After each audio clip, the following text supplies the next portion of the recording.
On the Bright Side is brought to you by Uno, a brand committed with the future.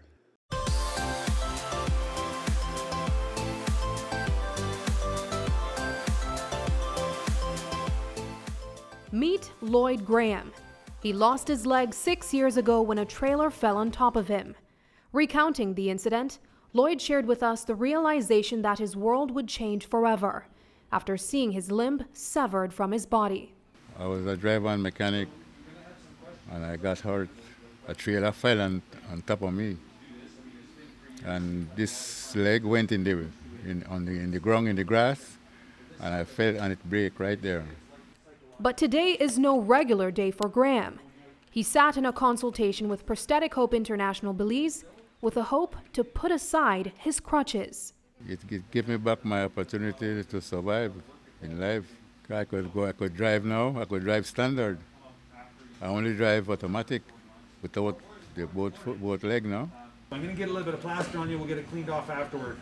The same goes for Pablo Rash, except he is here to restore a sense of normalcy on the job site. Rash, an electrician, lost his arm 3 years ago, also in an accident. Well, I do electrical work, but as for me right now with one arm, it's very difficult to work on it. The number of amputees in Belize grows daily as persons attempt to adjust to life after losing a limb to sickness or accidents. For everyone, young and old, it's difficult. Well, I lost my leg when I was 12 years old. I would say a traffic accident. I was knocked down on the roadside. And ever since I'm an amputee. Wow, it was hard, but God brought me through.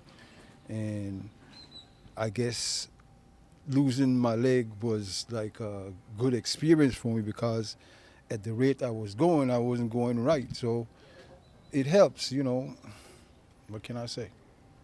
Prosthetic Hope International is the parent organization of Prosthetic Hope International Belize. It provides a critical service to the disabled community. And up until recent years, its location in Orange Walk District was the only access to prosthetic and orthopedic amenities. There's a time when you finish making the leg and you put the prosthesis on someone and they feel like they finally have the ability to return to ambulating, to walking, to their work, to just having themselves restored as whole again. That's really a profound moment, and that's the thing that really brings people coming back to Belize to try and offer these services. And honestly, that's what got me into the profession. More than anything is to be able to make something that you can put on somebody and return their self of wholeness or their ability to have a higher quality of life. That's really an amazing gift to be able to share with somebody. So. Robert Kistenberg, founder of Prosthetic Hope International, has been providing this service to Belize for 25 years. Medical practitioners and technicians that specialize in prosthetics and orthopedics would volunteer their expertise on a quarterly basis in Belize.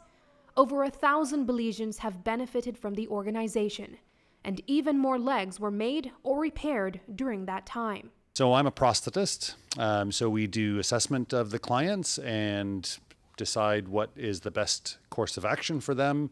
And then our great technician, Josh, this time builds the devices for us. And then when he's finished, then we do fitting to the device, make sure that it's fitting the way it's supposed to, put the foot in the right place and space, or the hand, depending on whether we're doing an arm or a leg, and then do follow-up calls. So if they come back and they say, it's hurting me, this device is hurting me in this place, then we figure out why it's that way and try to fix that. So we make them comfortable again. There's a lot of waiting, like even this. I'll wet the bandage, hang it there, and wait. And then I'll do it again and wait. And then I'll get back to the shop. I'll stick it down in a sand bin and pour liquid plaster in there and then wait.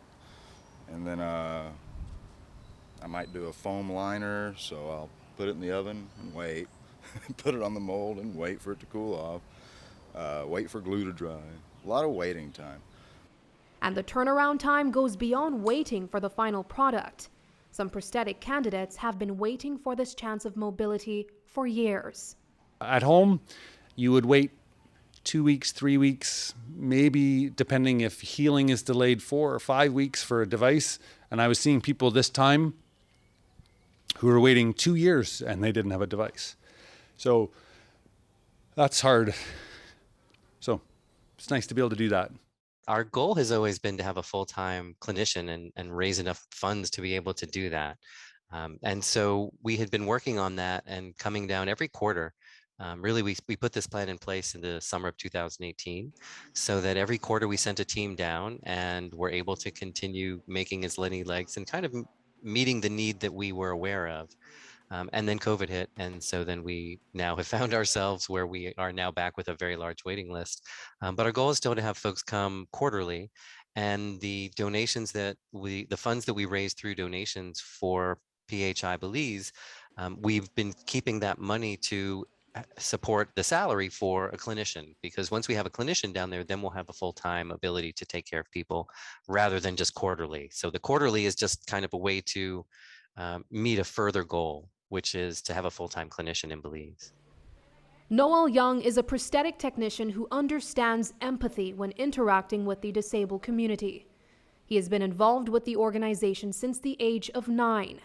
While some suffered a tragic accident or lost a limb from a disease, Young was born without one, his right leg. There's a great saying that who feels it knows it, and no other person, I believe, to be in a position than me.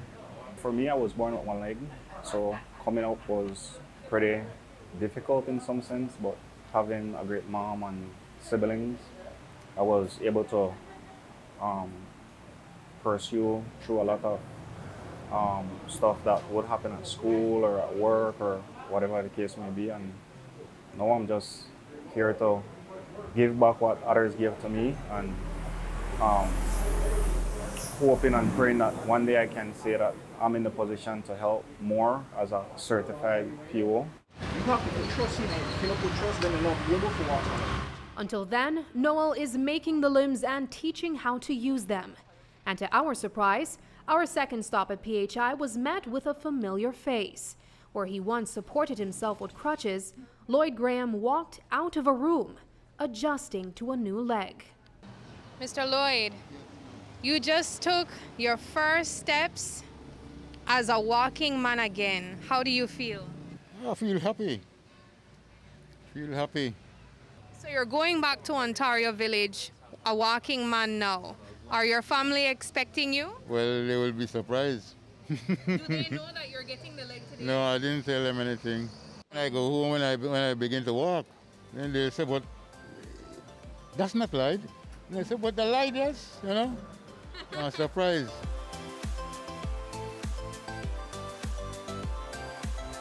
Looking on the bright side, I'm Sabreena Daly. On the Bright Side was brought to you by Uno, a brand committed with the future. That's the sound of fuel efficiency. Every day, every time, I choose Uno Fuels powered with Dynamax. Uno, a brand committed with the future.